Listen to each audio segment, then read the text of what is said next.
Histoire de Rome, les guerres civiles, de 133 avant Jésus-Christ à 14 après Jésus-Christ. Au milieu du deuxième siècle avant Jésus-Christ, Rome n'avait plus d'ennemis à sa taille dans le monde méditerranéen. L'Europe du Nord était peuplée de petites tribus barbares. La Perse était le seul royaume qui pouvait arrêter l'expansion romaine en Orient.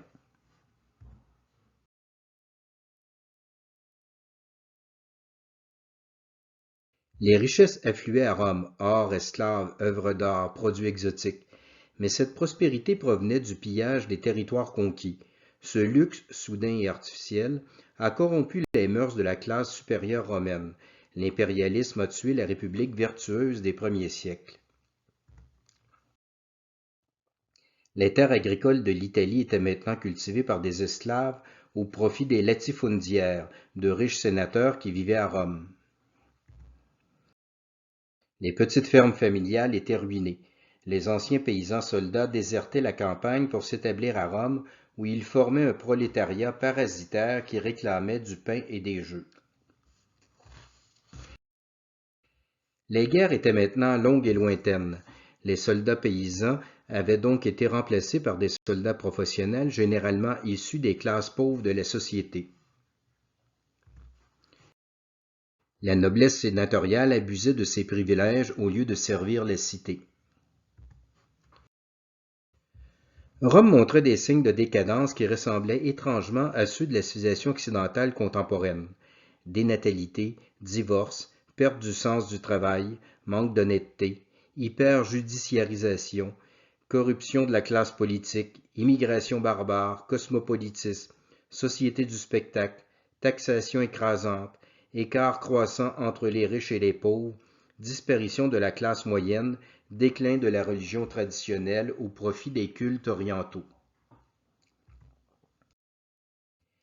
La République était gouvernée par une oligarchie, les optimates, ce qui signifie les meilleurs, ou du moins ceux qui se considéraient comme tels. Entre 233 et 133 avant Jésus-Christ, 11 familles nobles ont occupé 50% des consulats. La vie politique se ramenait à une lutte de clans familiaux.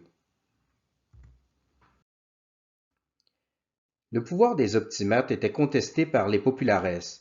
Il ne faut pas comprendre ce terme au sens du peuple, mais au sens d'une classe formée de familles nouvellement enrichies, auxquelles se joignaient aussi des familles d'ancienne noblesse. La classe des nouveaux riches était surnommée equites, les cavaliers, parce que leurs ancêtres avaient appartenu à la classe socio-militaire des cavaliers au temps de la réforme de Servius Tullius. Mais en fait, c'était maintenant une classe marchande qui aspirait aux très lucratives fonctions publiques qui étaient réservées à la noblesse sénatoriale. Une guerre civile, ouverte ou larvée, a opposé le parti sénatorial au parti populaire de 133 à 27 avant Jésus-Christ. La fortune des optimates provenait des latifundia, les grandes exploitations agricoles de l'Italie. Celle des populares venait plutôt du commerce. C'est le Parti populaire qui remporta la victoire avec Jules César et Octave Auguste. Rome est alors passée de la République à l'Empire. Le petit peuple romain était quant à lui divisé à parts égales entre les deux partis, comme c'est toujours le cas dans toutes les guerres civiles à toutes les époques. Mais l'on peut penser que la grande majorité des Romains ne s'intéressait pas tellement à cette querelle politique entre riches. Le peuple ne souhaitait qu'une chose, la paix civile. Il s'est donc rallié facilement au régime dictatorial de César Auguste. Le sort des esclaves s'est détérioré dans le dernier siècle de la République. Les esclaves étaient peu nombreux au temps de la République vertueuse. Ils étaient bien traités car ils étaient considérés comme des membres de la famille, des membres inférieurs, certes, mais des membres tout de même. Désormais, les esclaves qui travaillaient sur les latifundia appartenaient à des maîtres inconnus et lointains. Leurs contremaîtres étaient eux-mêmes des esclaves semi-affranchis et ils les traitaient durement. Les esclaves les plus maltraités étaient ceux qui appartenaient à l'État et qui travaillaient dans les mines de sel.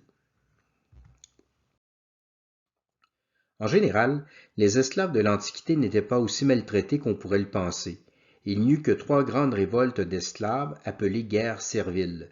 2 dans les mines de sel de Sicile en 136 et en 104, et une dans les écoles de gladiateurs qui s'est ensuite étendue au latifundia du sud de l'Italie, la fameuse révolte de Spartacus en 73. Les révoltes d'esclaves étaient impitoyablement réprimées. Après la défaite de Spartacus, on a crucifié 6000 esclaves le long de la voie appienne.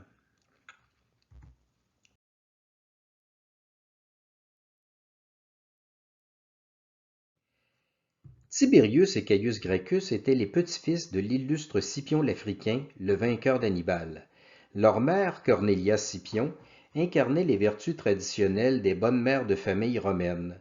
Lorsque ses amis lui demandaient pourquoi la riche fille de Scipion ne portait jamais de bijoux, elle leur montrait ses 2 enfants en disant « Voilà mes bijoux ». Les frères Gracques ont été éduqués dans le culte des vertus romaines traditionnelles. Ils dénonçaient la décadence morale de leur temps. Ils voulaient réformer la société en faisant renaître les petites fermes familiales. Ils entendaient redonner au prolétariat urbain les terres agricoles qui appartenaient à l'État, mais que la classe sénatoriale exploitait avec des esclaves et à son seul profit. Les Gracques prônaient en définitive une politique de retour à la terre et aux traditions. C'étaient des réactionnaires qui défendaient les pauvres contre les riches. Tiberius Gracchus a été élu tribun du peuple en 133. Il fit adopter une loi agraire pour distribuer les terres publiques aux pauvres. Il estimait que la République devait s'appuyer sur des citoyens libres et travailleurs plutôt que sur une masse d'esclaves qui faisait vivre une noblesse oisive. Les grands propriétaires terriens ont soudoyé un autre tribun du peuple pour qu'il oppose son veto à la loi. Tiberius a fait démettre ce tribun par les comices populaires. C'était inconstitutionnel. Un tribun ne pouvait être démis que par le Sénat. Tiberius alla même jusqu'à se présenter au tribunat pour une 2e année consécutive, ce qui était également inconstitutionnel. Il ne respectait plus les institutions républicaines qui étaient contrôlées par les optimates. Le parti sénatorial souleva une émeute en accusant Tiberius d'aspirer à la monarchie. Tiberius et 300 de ses partisans ont été tués. Rome sombrait dans la guerre civile. Caius Gracchus a repris le combat de son frère en se faisant élire tribun en 123. Mais il ne voulait pas s'appuyer uniquement sur le peuple. Il a fait une alliance politique avec la classe équestre, c'est-à-dire les riches marchands. Il fit adopter une loi qui leur permettait d'accéder aux postes de gouverneurs provinciaux et de juges. Ses fonctions étaient très lucratives. Pendant les 3 années de son mandat, le gouverneur d'une province pouvait s'enrichir à même le tribut payé par le peuple conquis. À l'époque, on disait que, durant la première année de son mandat, il recueillait l'argent qui lui avait permis d'acheter son poste. Durant la 2e, l'argent qui lui permettrait d'échapper à ses juges à son retour à Rome, et durant la 3e, l'argent qui le ferait vivre grassement jusqu'à la fin de ses jours, tout en laissant un bel héritage à ses descendants. Quant aux juges romains, ils avaient la réputation d'être facilement achetables, mais à gros prix. Caius Gracchus s'assura également de l'appui des soldats démobilisés en leur donnant des terres dans les colonies et du peuple en organisant des ventes de blé à bas prix.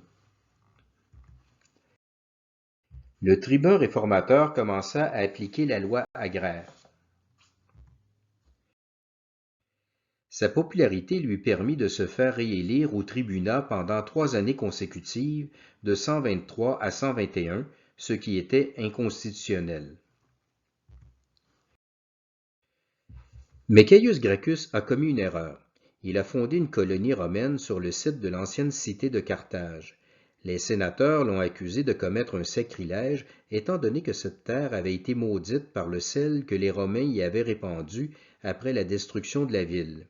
Caius Gracchus, qui adhérait à la philosophie stoïcienne, ne croyait pas à ces vulgaires superstitions, pas plus que ses adversaires d'ailleurs. Les classes supérieures romaines étaient maintenant plus ou moins irréligieuses. Mais le peuple croyait encore à ces fables. Le parti sénatorial a donc réussi à soulever une émeute contre le tribun impie, Caius Gracchus est mort assassiné. Les Gracques ont été d'admirables défenseurs des traditions romaines, mais ils n'ont pas réussi à réformer la République. La classe dirigeante était déjà trop corrompue.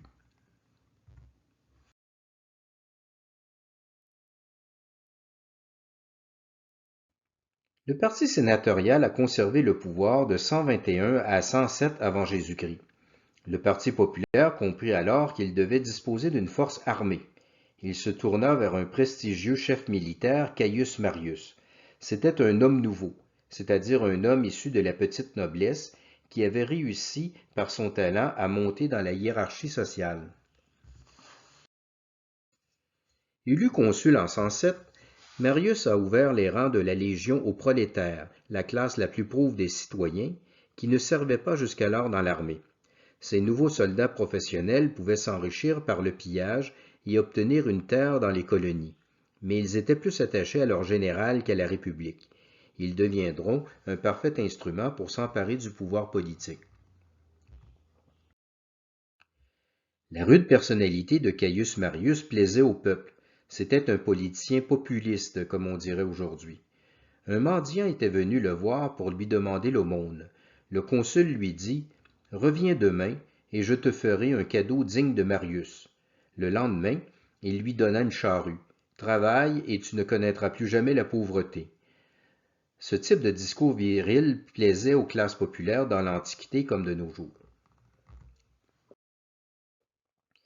Caius Marius s'est d'abord illustré en écrasant le roi des Numides, Jurguta, qui avait humilié la République quelques années auparavant. En 111 avant Jésus-Christ, Jurguta avait unifié les 3 royaumes numides de l'Algérie actuelle contre la volonté de Rome. Il avait même fait massacrer les marchands romains qui se trouvaient dans son pays. Le Sénat le convoqua à Rome pour être jugé, mais Jurguta s'en tira en soudoyant plusieurs sénateurs. Il quitta Rome en disant « Ici, on peut acheter tout le monde ». Jurguta a tenu les légions romaines en échec pendant plusieurs années, jusqu'à ce qu'il soit finalement vaincu par Caius Marius en 108. Les Romains ont laissé Jurguta mourir de faim en prison. Marius repoussa ensuite les peuples germaniques qui menaçaient les frontières de l'Italie, les Cimbres et les Teutons. Le Sénat lui décerna alors le glorieux titre de 3e fondateur de Rome, après Romulus et Camillus. Le prestige de Caius Marius a permis au Parti populaire d'accéder au pouvoir. Marius a été consul durant 5 années consécutives, de 104 à 101. C'était inconstitutionnel, mais plus personne ne se préoccupait des lois de la République. Le parti sénatorial avait également besoin d'un bras armé, et il réussit à s'attacher Lucius Cornelius Sylla, le lieutenant de Marius. Issu de la vieille aristocratie, mais ruiné et corrompu, Sylla a changé de camp par pure ambition. La lutte politique entre les optimates et les populares opposait maintenant des armées régulières de part et d'autre. En 88, les cités italiennes alliées à Rome se sont soulevées contre la République, non pas pour récupérer leur indépendance, mais plutôt pour obtenir la citoyenneté romaine. Sylla réprima la révolte, mais le Sénat accepta d'étendre progressivement la citoyenneté romaine. L'Italie formera désormais une fédération de cités plus ou moins autonomes sous l'hégémonie de Rome. Le Sénat a ensuite confié à Sylla le commandement de la guerre contre le roi du Pont, Mithridate. Le Pont était un royaume hellénistique de l'Asie mineure sur le bord de la mer Noire. Mithridate voulait libérer les Grecs du joug romain. Les Athéniens ont répondu à son appel et ils ont massacré tous les Romains qui se trouvaient dans leur cité. Sylla a refoulé Mithridate en Orient et il a réprimé durement la rébellion d'Athènes. Sylla a ensuite marché sur Rome. Marius a fui en Afrique du Nord. On raconte qu'il a médité sur la fragilité des hommes et des empires en voyant les ruines de Carthage. Les partisans de Sylla ont massacré ceux de Marius. On affichait sur les murs de Rome la liste des proscriptions, c'est-à-dire la liste des ennemis politiques qui seraient exécutés ou exilés. Leurs biens étaient saisis par la République pour être donnés aux amis de Sylla. Et ce n'était pas toujours pour des raisons politiques. Un riche citoyen qui n'avait jamais fait de politique a vu son nom sur une liste de proscription. Il s'écria alors « C'est ma maison d'Albe qui m'a perdu ».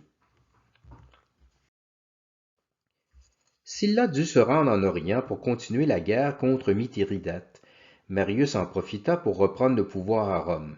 Ce fut au tour des partisans de Sylla d'être proscrits. Mais Caius Marius mourut peu de temps après. Cicéron a dit de Marius « C'était un homme grossier, mais c'était un homme ». Sylla revint à Rome en triomphateur. Les proscriptions ont recommencé. En 82, Sylla s'est fait nommer dictateur à vie par le Sénat.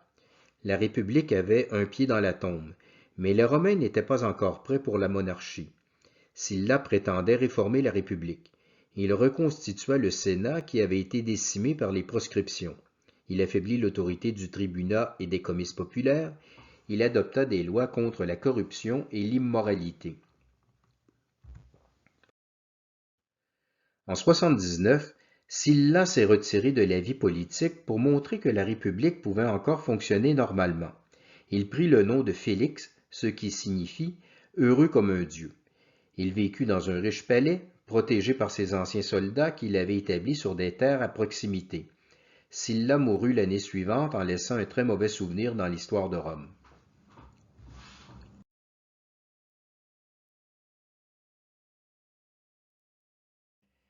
Le parti sénatorial est resté au pouvoir de 78 à 60.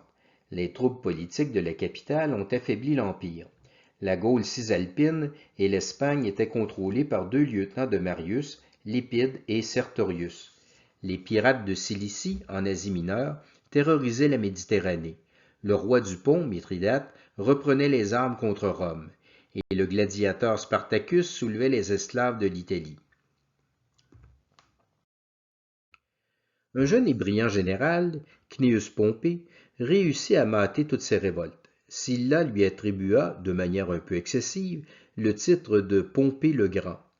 Mais Pompée passa ensuite au Parti populaire parce qu'il estimait que le parti sénatorial ne l'avait pas suffisamment récompensé. En 60 avant Jésus-Christ, le Parti populaire reprit le pouvoir par des voies légales, en faisant élire ses hommes aux postes clés de la République. Trois personnalités d'envergure dirigeaient maintenant les populares. Pompée, le général couvert de gloire, Crassus, l'homme le plus riche de Rome, qui avait acquis sa fortune en s'appropriant les biens des ennemis de Sylla, et Jules César, qui était issu de la haute noblesse et qui trempait depuis des années dans toutes les magouilles politiques. L'histoire les a surnommés le triumvirat, les trois hommes. Caius Julius Caesar est le personnage le plus célèbre de toute l'histoire de Rome. Il prétendait descendre d'Énée et donc de la déesse Vénus. Il se croyait la réincarnation d'Alexandre le Grand. Sa famille était riche et influente. Il avait fait de brillantes études littéraires et philosophiques en Grèce. Mais sa carrière politique stagnait. Il avait été élu à presque tous les postes de la République, mais il n'avait jamais pu exercer un commandement militaire d'envergure. Il était dévoré d'ambition. « Je préférerais, dit-il un jour, être le premier dans un petit village gaulois plutôt que le second à Rome. » En 63 avant Jésus-Christ, un jeune noble déchu, Catilina, avait tenté de prendre le pouvoir avec l'aide d'une bande de voyous qui projetait d'assassiner la plupart des sénateurs. Cicéron avait dévoilé le complot au Sénat. Ces fameuses catilinaires sont considérées comme un chef-d'œuvre de rhétorique latine, l'équivalent romain des Philippiques du célèbre orateur athénien Démosthène. Catilina dut s'enfuir de Rome. Il mourut l'année suivante dans l'une des nombreuses escarmouches qui marquaient la crise de la République.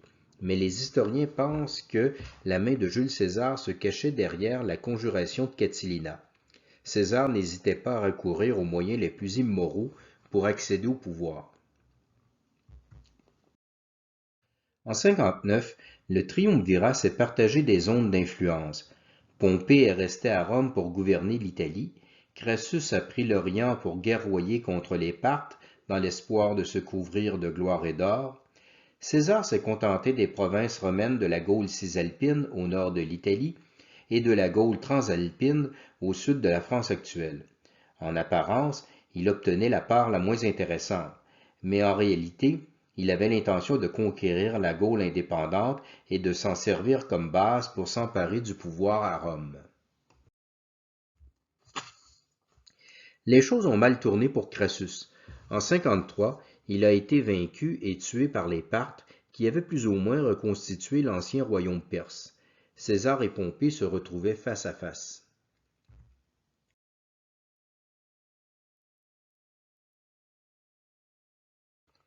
Les Gaulois avaient été civilisés par les Grecs de Massilia, aujourd'hui Marseille. Ils étaient moins barbares que les Germains.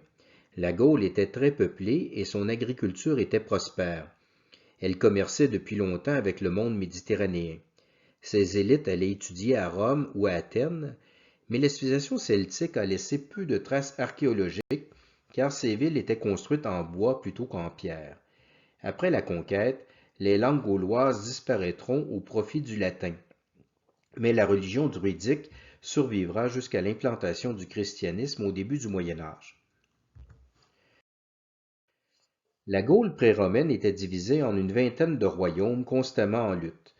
La principale rivalité opposait les Arvernes aux Éduins. Les Romains ont profité de cette division. Si la Gaule avait été unie, elle n'aurait jamais été vaincue. Les Gaulois avaient la réputation d'être les meilleurs guerriers du monde antique. Ces mercenaires avaient servi dans toutes les armées, notamment celle de Carthage. La conquête romaine de la Gaule est bien documentée par les rapports annuels que César envoyait au Sénat. Ses commentaires sur la guerre des Gaules sont un chef-d'œuvre de la littérature latine.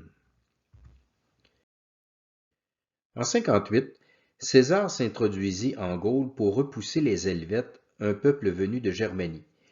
Les empires soumettent toujours les peuples sous prétexte de les protéger contre un ennemi extérieur. Les Romains ont ensuite traversé le Rhin, mais sans succès.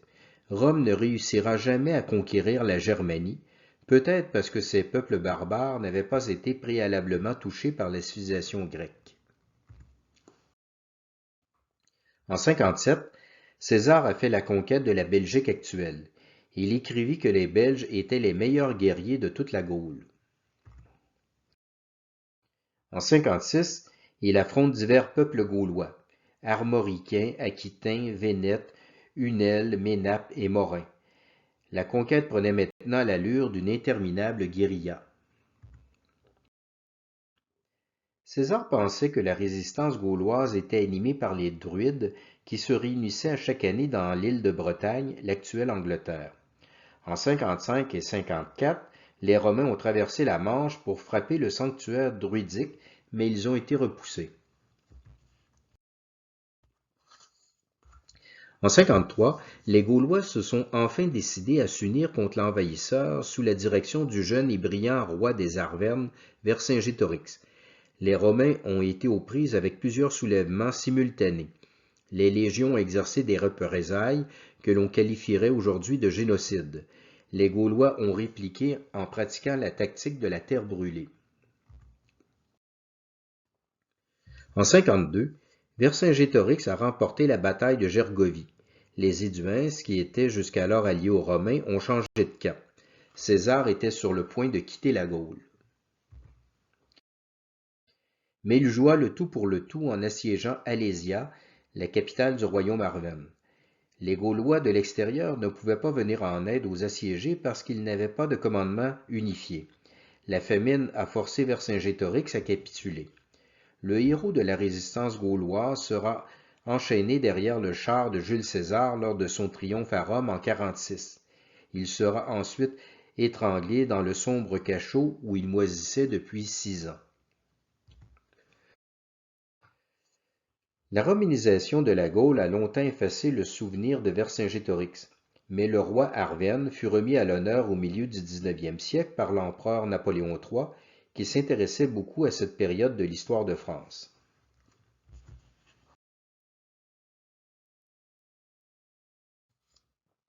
En 49, le Sénat ordonne à César de licencier ses troupes. Il refuse et franchit le fleuve Rubicon qui marquait la frontière entre la Gaule cisalpine et l'Italie, en disant « Alea Jactaes, le sort en est jeté ». C'est le début de la guerre civile qui opposait César à Pompée. Le Sénat accorde la dictature à Pompée pour défendre la République, mais celui-ci ne dispose pas d'assez de troupes pour affronter les légions aguerries qui reviennent des Gaules. Pompée se rend en Grèce pour trouver du renfort. César entre triomphalement à Rome. Au lieu de dresser une liste de proscriptions, comme au temps de Marius et Sylla, il se rallie la plupart des sénateurs en les achetant. César a conquis la Gaule avec le fer romain et Rome avec l'or gaulois. En 48, Pompée est vaincu par César à la bataille de Pharsale en Grèce. Pompée se réfugie en Égypte où il compte sur l'appui du roi Ptolémée XIII, mais le pharaon vole au secours de la victoire de César en faisant assassiner Pompée. Pour se rallier le parti pompéien, César fit mine d'être scandalisé par cette félonie. Il favorisa le renversement de Ptolémée par sa demi-sœur Cléopâtre, qui deviendra bientôt l'épouse du nouveau maître de Rome. Les troupes du parti sénatorial seront battues à 4 reprises par celles du Parti populaire. À Alexandrie en Égypte en 48, à Zéla en Asie mineure en 47, à Thapsus en Tunisie en 46 et à Munda en Espagne en 45.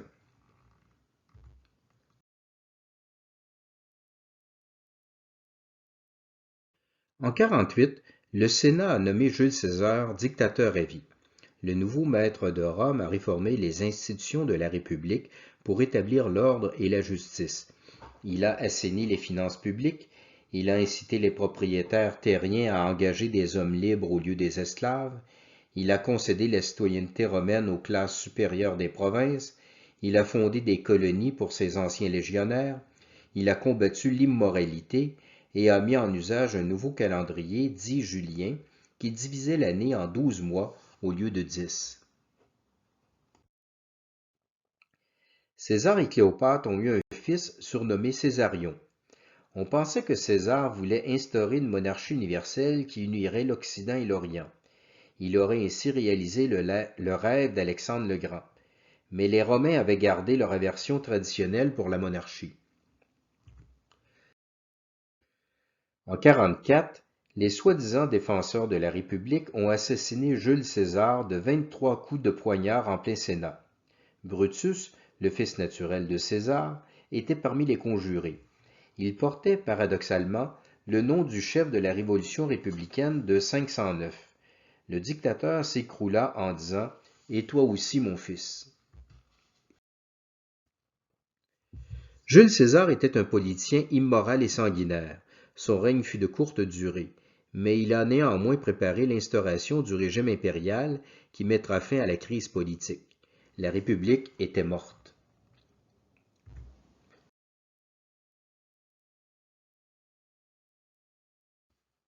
Après la mort de Jules César, le Sénat a confié légalement l'autorité politique au second triumvirat, formé des 2 meilleurs généraux de la guerre des Gaules, Antoine et Lépide, et d'un neveu de l'ancien dictateur, Octave, qui n'avait alors que 19 ans.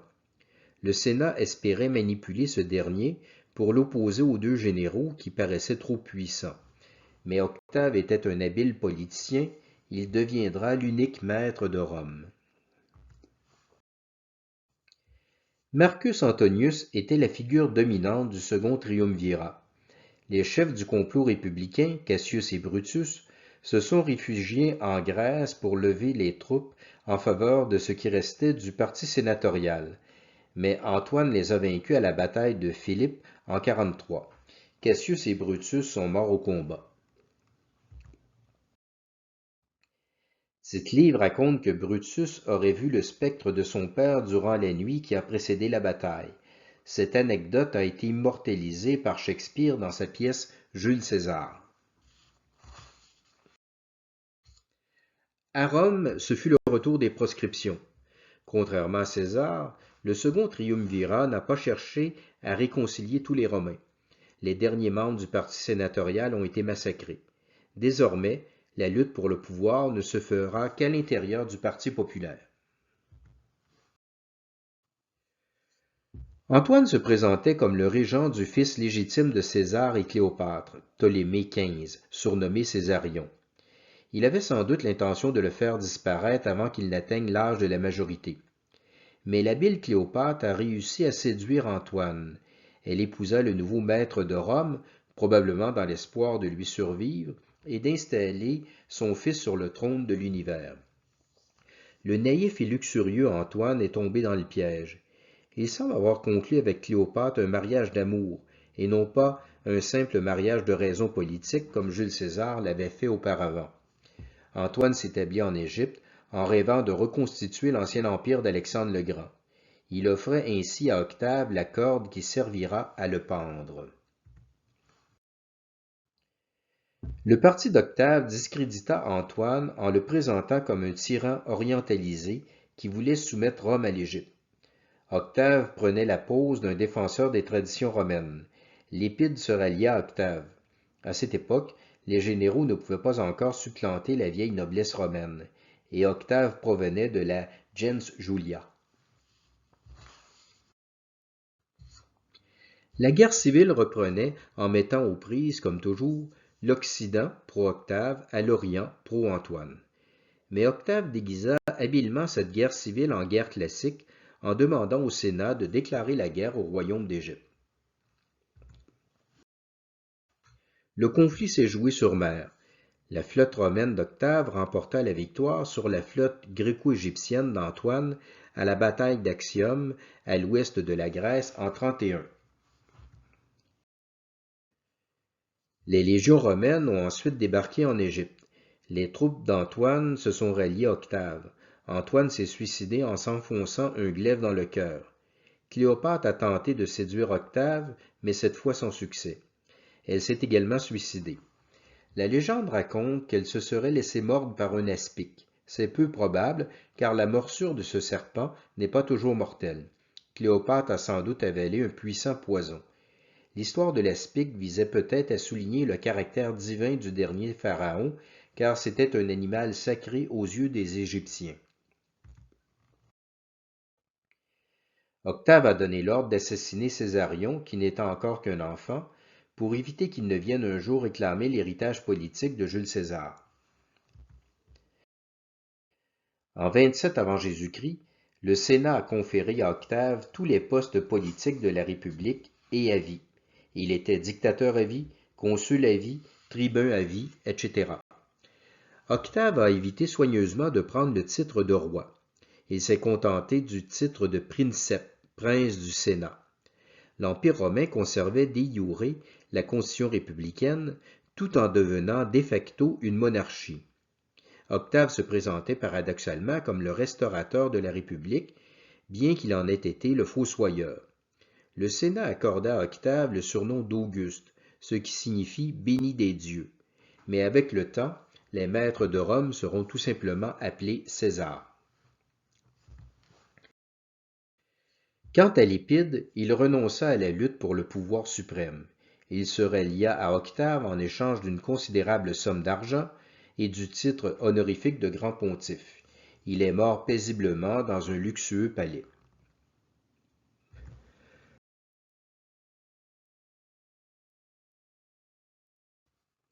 Le siècle d'Auguste marque l'apogée de la civilisation romaine. Nous n'entendons pas ici le mot siècle au sens d'une période de 100 ans, mais au sens d'une époque remarquable, d'une sorte d'âge d'or qui ne dure jamais plus qu'une génération dans l'histoire d'un peuple. L'expansion territoriale était complétée, à l'exception de quelques provinces qui se rajouteront par la suite, la Bretagne, la Dacie et la Mésopotamie. Désormais, les provinces ne seront plus exploitées comme au temps de la République. Les gouverneurs seront plus honnêtes et les impôts plus justes. Les peuples conquis finiront par apprécier l'autorité de César. Leur classe supérieure était fière d'obtenir la citoyenneté romaine. Le monde méditerranéen ne connaîtra plus de guerre pendant 2 siècles et demi. La Pax Romana avait des avantages. Auguste voulait restaurer les valeurs traditionnelles de la société romaine. retour à la terre, mariage stable et famille nombreuse, pratique de la religion. Mais cette réaction traditionnaliste n'eut pas beaucoup de succès. Les bonnes lois ne suffisent pas à maintenir les bonnes mœurs. Auguste voulait projeter l'image du bon père de famille, mais son mariage avec la remarquable impératrice Livie se termina par un divorce, comme presque tous les mariages de la noblesse romaine de ce temps. Sur le plan religieux, les Romains délaissaient leurs dieux traditionnels pour se tourner vers les spiritualités orientales, culte à mystère égyptien, astrologie babylonienne, religion guerrière de Mithra venue de la Perse, et même une curieuse religion palestinienne appelée à un grand avenir, le christianisme. Les dictateurs aiment à bâtir pour se donner du prestige. On dit qu'Auguste a pris une ville de briques pour en faire une ville de marbre. Il a doté Rome d'un système d'aqueduc très efficace. Il a couvert l'Italie d'un réseau routier qui conduisait à la capitale, d'où le fameux proverbe « Tous les chemins mènent à Rome ». Il a fait construire de magnifiques temples aux dieux Jupiter et Mars. Mais il ne vivait pas lui-même dans un palais démesuré, contrairement à ses successeurs. Auguste voulait projeter l'image du Romain austère des premiers siècles de la République. Auguste a réorganisé l'armée. Les 25 légions de 5600 hommes gardaient les 5000 kilomètres de frontières de l'Empire appelés limès. Cela faisait un total de 140 000 légionnaires. Ce n'est pas énorme, l'armée de Louis XIV comptait plus de 400 000 hommes. La puissance militaire de Rome n'était pas aussi écrasante qu'on pourrait le penser. L'Empire devait également compter sur la diplomatie et le commerce. Les principales fortifications se trouvaient sur le fleuve Rhin, entre la Gaule et la Germanie, le long du Danube, qui traverse toute l'Europe de l'Est, et sur l'Euphrate, en face de l'Empire perse. Le Sahara constituait une défense naturelle entre l'Afrique du Nord romaine et l'Afrique noire, que l'on appelait à l'époque Éthiopie. Au IIe siècle, on construira le mur d'Adrien, une sorte de petite muraille de Chine pour protéger la Bretagne romaine contre les incursions des Pictes, les ancêtres des Écossais. Les Romains ont essayé, sans succès, d'envahir la Germanie. Les 3 légions du général Varus ont été massacrées par le roi Arminius à la bataille de Teutobourg en 9 après Jésus-Christ. On dit que dans ces moments de colère, Auguste s'écriait « Varus, rends-moi mes légions ». Arminius est considéré comme un héros national en Allemagne, à l'instar de Vercingétorix pour la France. Au temps d'Auguste, l'Empire romain comptait environ 80 millions d'habitants. Sous le règne de Théodose, au tournant du 5e siècle, il ne comptait plus que 30 millions d'habitants. Ce déclin démographique est sans doute la cause fondamentale de la chute de Rome. En histoire, il y a 3 choses qui importent. D'abord le nombre, ensuite le nombre et finalement le nombre. Dans les villes, les classes supérieures avaient peu d'enfants à cause de leurs mœurs décadentes. Mais les populations rurales ont probablement conservé le fort taux de natalité propre aux sociétés pré-industrielles. Ce sont surtout les grandes épidémies de peste du IIe siècle après Jésus-Christ qui ont affaibli l'Empire romain. Était-ce un châtiment de Dieu pour la persécution des chrétiens? Le siècle d'Auguste marque l'apogée de la littérature latine. Virgile a composé l'Énéide, un poème national qui entendait concurrencer l'Iliade et l'Odyssée d'Homère. Il s'agit des aventures d'Énée, qui conduisit en Italie les survivants de la chute de Troie.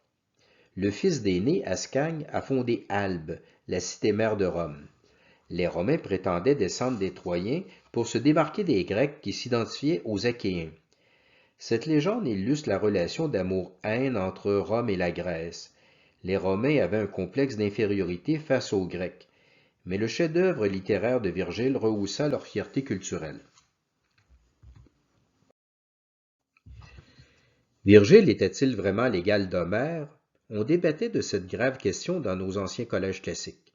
Les professeurs de grec soutenaient qu'il était impossible de surpasser ni même d'égaler Homère.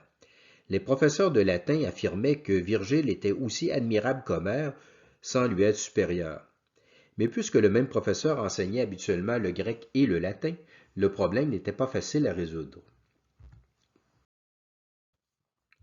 Virgile a également composé les bucoliques et les géorgiques, des poèmes à l'honneur de la vie rurale. Ses œuvres nourrissaient la propagande agriculturiste du règne d'Auguste. Virgile et les autres artistes romains étaient soutenus financièrement par le très riche mécène que l'on pourrait comparer à un ministre de la culture. Le terme mécénat, qui désigne de nos jours les subventions accordées aux arts, vient d'ailleurs de ce fameux Caius Maecenas. Parmi les autres chefs-d'œuvre littéraires du siècle d'Auguste, il faut mentionner l'Histoire de Rome par Tite-Live, les Odes d'Horace, l'Art d'aimer et les Métamorphoses d'Ovide, le Traité d'architecture de Vitruve, la rhétorique de Sénèque l'Ancien. Mais les Romains ne se sont jamais illustrés en peinture, en sculpture ou en musique. Dans ces domaines, ils dépendaient des artistes grecs. Même chose pour les sciences. Avec sa fameuse bibliothèque, Alexandrie était le lieu de rencontre des savants de l'Antiquité. En philosophie, les Romains se partageaient en deux écoles de pensée. Les stoïciens, qui enseignaient une morale très austère, axée sur le sens du devoir, et les épicuriens, qui prônaient plutôt la recherche du bonheur. Mais les intellectuels romains étaient formés par des maîtres grecs. Lorsqu'ils le pouvaient, ils allaient étudier la philosophie à Athènes. L'événement le plus notable du règne d'Auguste est toutefois passé inaperçu. C'est la naissance de notre Seigneur Jésus-Christ dans une humble crèche de Bethléem, en Judée, en l'année 753 du calendrier romain, une date qui deviendra plus tard l'an 1 de l'ère chrétienne.